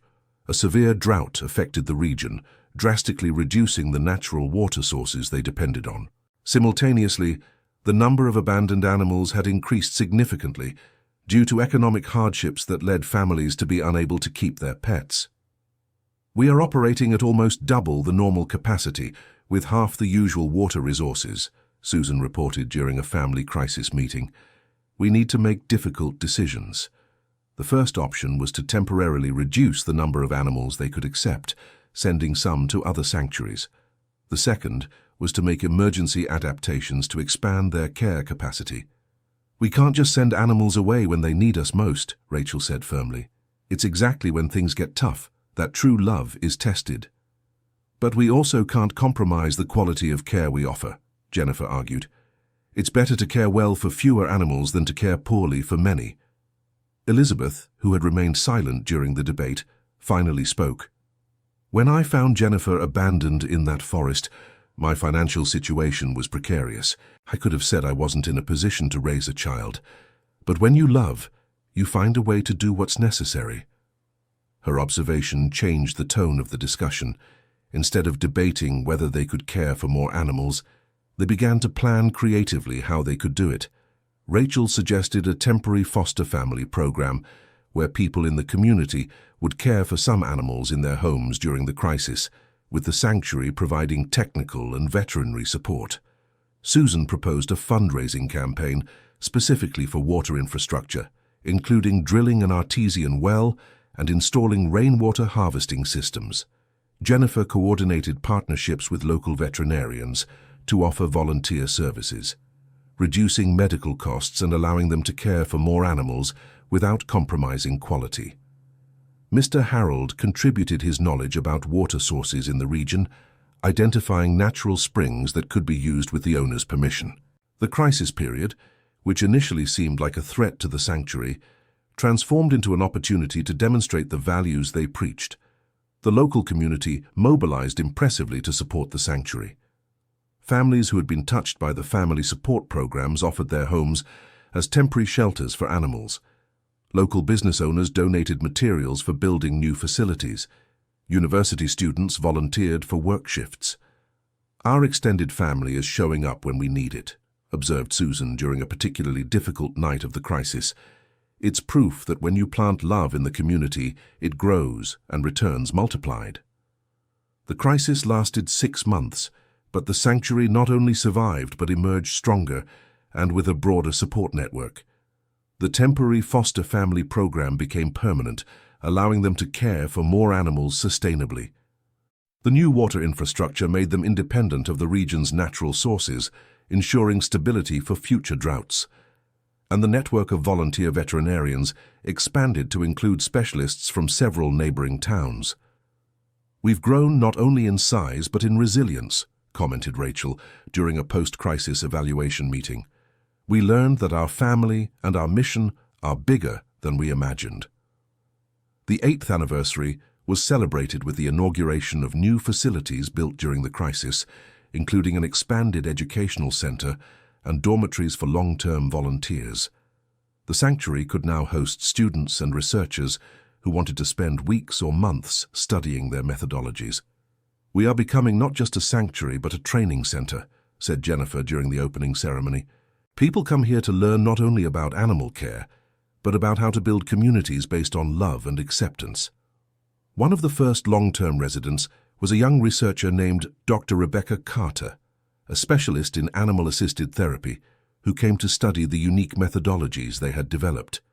"You've created something that transcends traditional categories," she said after a month of observation. "It's not just an animal sanctuary, not just a family support center, not just an alternative community. It's a new form of social organization based on mutual care." Dr. Rebecca meticulously documented her observations, creating a study that would later be published in international academic journals. Her work helped establish scientific credibility for the intuitive methods the family had developed. "It's fascinating how you developed sophisticated therapeutic techniques through pure intuition and practical experience," she commented. "Many of your approaches coincide with advanced psychological theories, but you discovered them organically. Academic recognition brought new opportunities and also new challenges. Universities began sending students for internships, regional governments requested consultations on animal and family welfare programs, and international organizations sought partnerships. We need to be careful not to lose our essence amidst all this recognition," Elizabeth warned during a family meeting. "Our strength comes from the authenticity and simplicity of our approach." "I agree," said Rachel. "We should accept opportunities that allow us to multiply our impact, but refuse those that might turn us into something we are not.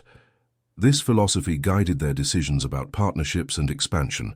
They accepted collaborations that respected their values and methods, but refused proposals that demanded fundamental changes to their approach. A particularly tempting proposal came from a large corporation that wanted to fund the sanctuary's expansion to other regions, but required them to follow standardized operational models. Our power comes from the ability to adapt our approach to each specific animal and each specific family, Jennifer explained to the corporation's representative. Standardization would destroy exactly what makes our work effective. Refusing that proposal reinforced their principles and showed the community they were not willing to compromise their mission for financial resources. You've shown it's possible to grow without losing integrity, commented Mr. Harold, now 89, but still active and insightful. You've remained faithful to the values that brought you here. During the 9th year of operation, Rachel completed her secondary education through distance learning and was accepted into an in-person veterinary program at a nearby university.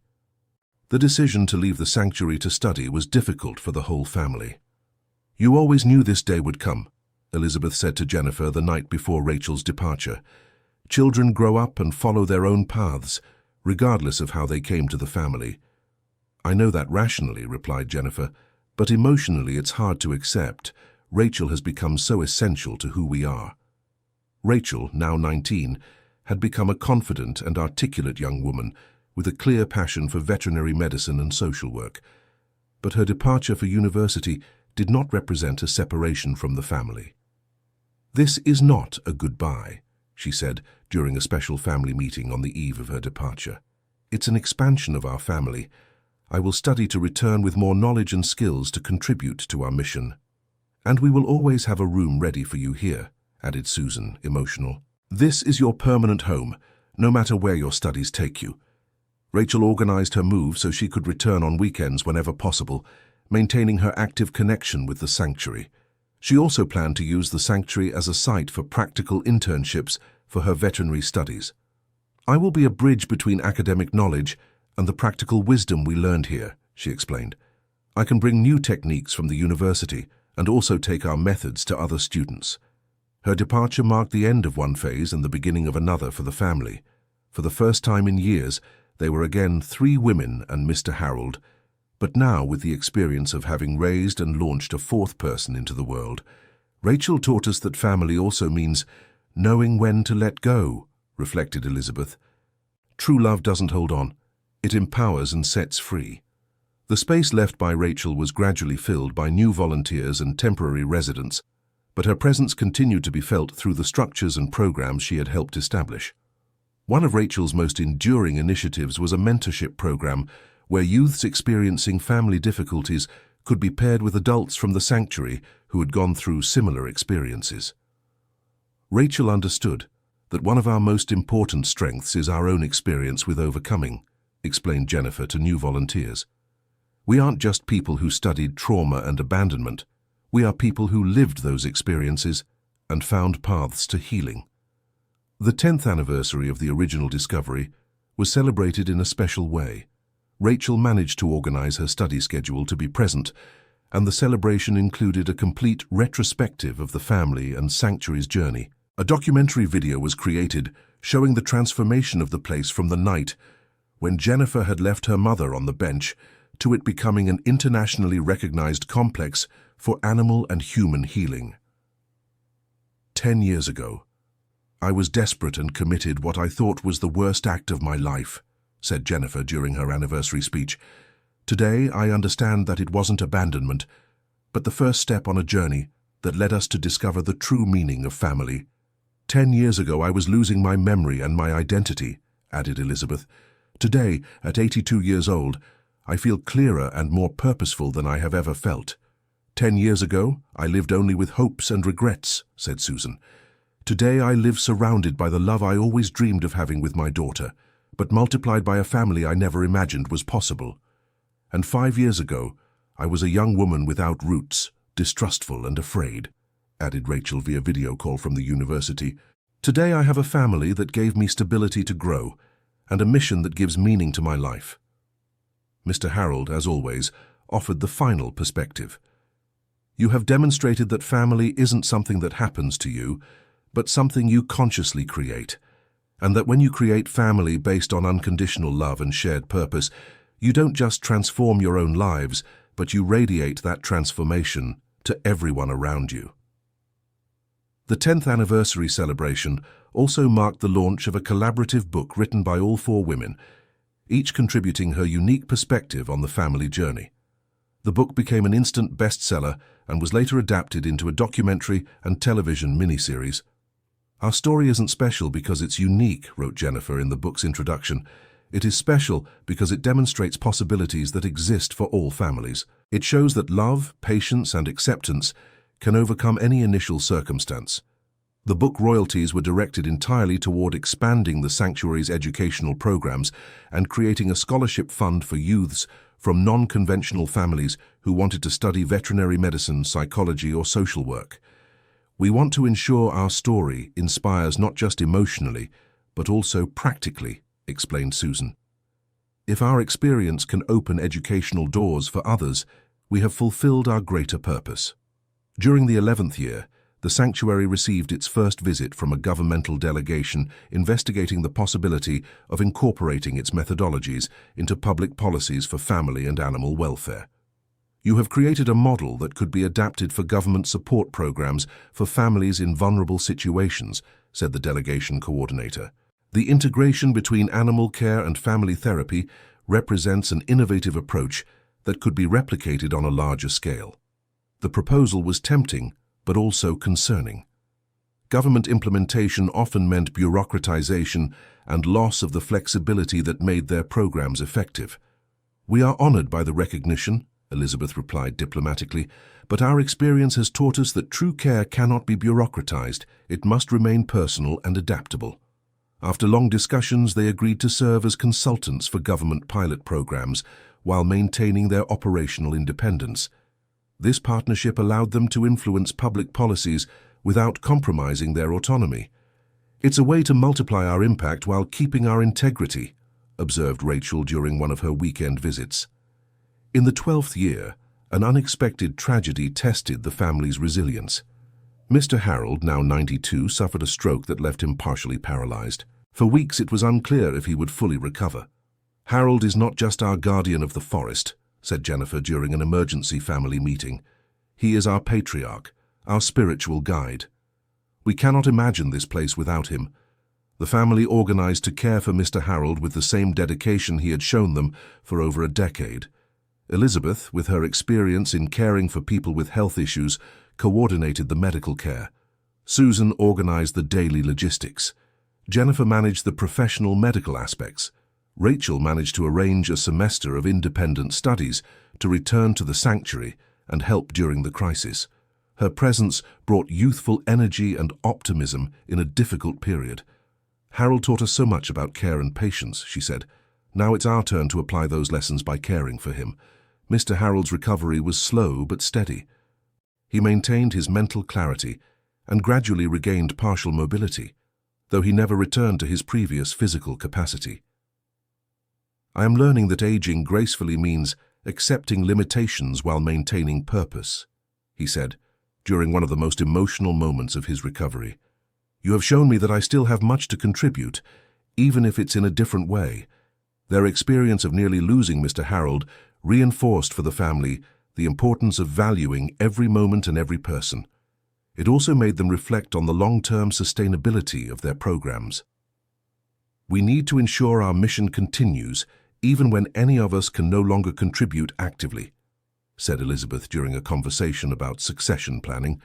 Rachel suggested creating a formal leadership training program where people who identified with their values could be trained to eventually take on responsibilities at the sanctuary. Our strength was never just about the 4 of us, she argued.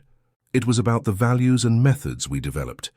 These can be passed on to others who share our vision. The leadership training program became one of the most important initiatives of the following years. Young people and adults from diverse backgrounds were selected for intensive immersion periods at the sanctuary, learning not only practical techniques, but absorbing the philosophy of care that permeated all activities. During the 13th year, Rachel graduated as a veterinarian and returned permanently to the sanctuary, but now with academic credentials that complemented her practical experience.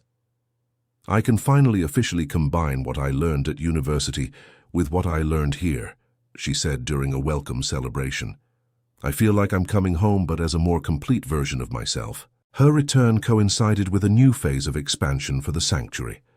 With Rachel providing professional veterinary expertise, they were able to accept more complex cases and develop more sophisticated rehabilitation programs. She also initiated a formal research program, scientifically documenting the methods they had developed intuitively over the years. "I want to prove academically that our approaches work," she explained. "Not because we doubt them, but because scientific evidence will allow us to convince others to adopt similar methods." The 14th anniversary was marked by the publication of the first formal scientific study on the sanctuary's methodologies. Rachel's research statistically demonstrated that animals treated with her integrated techniques of veterinary care and emotional therapy recovered more quickly and had lower rates of behavioral problem recurrence. "Finally, we have data to support what we always knew intuitively," said Jennifer during the presentation of the results. "Holistic care that integrates physical, emotional, and social needs is more effective than clinical-only treatment." The study was accepted for publication in a prestigious international veterinary journal, establishing academic credibility for the sanctuary and opening doors for research collaborations with universities. Rachel was invited to present her findings at veterinary conferences, always emphasizing that her scientific discoveries had roots in the practical wisdom of her adoptive family. "Science without compassion is incomplete," she often said in her presentations, "and compassion without scientific knowledge can be limited. The combination of both creates transformative possibilities." During the 15th year, the family faced another significant challenge when Elizabeth, now 87, began to show signs of physical decline. It was not a return of memory problems, but a natural weakening that comes with very advanced age. "My body is tired," she confessed to the family, "but my mind and my heart remain clear. I want to use the time I have to ensure everything I've learned is passed on." Elizabeth began dedicating her mornings to recording detailed stories about her life, her animal care techniques, and her reflections on family and love. It was a way to preserve her wisdom for future generations. "These recordings are my final gift to the world," she said. "If they can help one person understand that family is about choice and love, my life will have been worthwhile." Susan, at 80, was also physically more fragile, but she kept her mind sharp and her dedication to the sanctuary unwavering. She adapted her responsibilities to focus on mentoring new volunteers and long-term strategic planning. "We are the guardians of this place's institutional memory," she told Rachel during one of their mentoring sessions. "Our responsibility is to ensure the values and methods we developed survive beyond us." Jennifer, at 60, found herself in the unique position of being simultaneously a disciple of the older women and a mentor to Rachel and the younger volunteers. It was she who translated the wisdom of the pioneers into language and methods that younger generations could understand and implement. "I am the bridge between generations," she reflected during a conversation with Rachel. "My responsibility is to ensure the transition is smooth and that nothing essential is lost in the process." The 16th anniversary was a more intimate celebration, focused on the immediate family and closest collaborators. Elizabeth and Susan, though physically more fragile, remained the respected matriarchs, with their opinions being sought on all important decisions. Rachel had gradually taken on more operational responsibilities, but always in a collaborative manner, never trying to replace the older women, but complementing their contributions. "This generational transition is exactly what we hoped for," observed Mr. Harold, now 96 and still remarkably sharp. "A natural handover of responsibilities based on mutual respect and careful preparation." During the 17th year, the sanctuary received its greatest international recognition when Rachel was invited to present her research at a World Organization for Animal Health Symposium on innovative animal welfare methods. "I will represent not only our sanctuary, but an entire philosophy of care that transcends national and cultural boundaries, she told the family before the trip. Her presentation was met with enthusiasm by the international audience, resulting in invitations for research collaborations with institutions from various countries. Rachel has taken our small local story to the world stage, Susan noted with pride. She proved that genuine love and care have universal relevance. The international recognition brought new opportunities and also new challenges. Requests for visits, partnerships and consultations increased dramatically, requiring them to establish clear criteria to maintain their essence while expanding their impact. True success is not about how many people know our story, Elizabeth said during a planning meeting. It's about how many lives we can positively touch while maintaining our authenticity. In the 18th year, the family made the strategic decision to create a formal foundation to preserve and expand their work. The chosen family foundation would be directed by Rachel, but with Elizabeth, Susan and Jennifer serving as lifetime advisors. The time has come to institutionalize our mission so it can continue regardless of any specific individual, Jennifer explained during the foundation's announcement. The creation of the foundation allowed them to establish fellowship programs, fund research on integrated care methods, and support the creation of similar sanctuaries in other regions. Our family has grown to include dozens of collaborators, hundreds of volunteers, and thousands of families who have gone through our programs, Rachel said during the launch ceremony. The foundation is our way of formalizing this expanded family. Elizabeth, now 89, had become an almost mythical figure among the sanctuary's visitors. Her wisdom, her story of maternal sacrifice, and her unique perspective on family and love attracted people from all over the world. Elizabeth represents living proof that decisions based on unconditional love can transform multiple lives across generations, wrote a journalist who spent a week documenting the sanctuary. Susan, at 83, remained active in administrative activities and especially in counseling for mothers facing difficult decisions about their children. Susan offers a unique perspective because she has lived both the side of someone who places a child and the side of someone who welcomes them back, observed a social worker who often referred difficult cases to the sanctuary. On the 19th anniversary, the celebration included the inauguration of a new research center directed by Rachel, where students and professionals from various disciplines could study the integrated care methods developed at the sanctuary. We are turning our practical experience into systematized knowledge that can be taught and replicated, Rachel explained during the opening ceremony. The research center represented the culmination of almost 2 decades of organic development. What had begun as a personal family discovery had evolved into an internationally recognized model of care. You have proven that real innovation often comes from love applied creatively to real problems, remarked a university dean who attended the inauguration. Mr. Harold, now 98 years old and officially the oldest person in the region, had become a local legend. His longevity was attributed by doctors to both genetic factors and the sense of purpose he maintained through his work at the sanctuary. Harold represents continuity and institutional wisdom, said Jennifer during a special tribute to him. He is our link to the historical roots of this place and our constant reminder that authenticity is our greatest strength.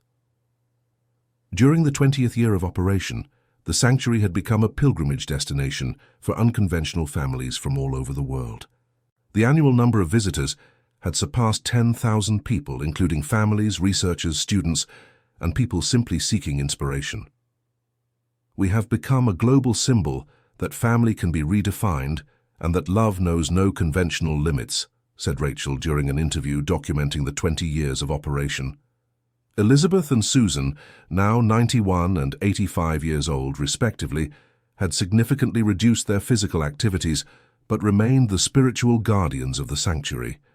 Their presence was required for all important decisions, and their stories continued to inspire new visitors. They are our moral compass, said a long-time volunteer. When we face difficult decisions, we always ask, what would Elizabeth and Susan do in this situation? Jennifer, at 65 years old, had found a perfect balance between active leadership and wise mentorship. She was often consulted by other organizations wanting to replicate aspects of her model. Jennifer has achieved the rare balance of honoring the past and innovating for the future, observed an organizational consultant who studied the sanctuary's management structure. End of story. Dear listeners, what do you think of this story about how love can redefine family? This journey shows that true belonging comes from choices, not just blood.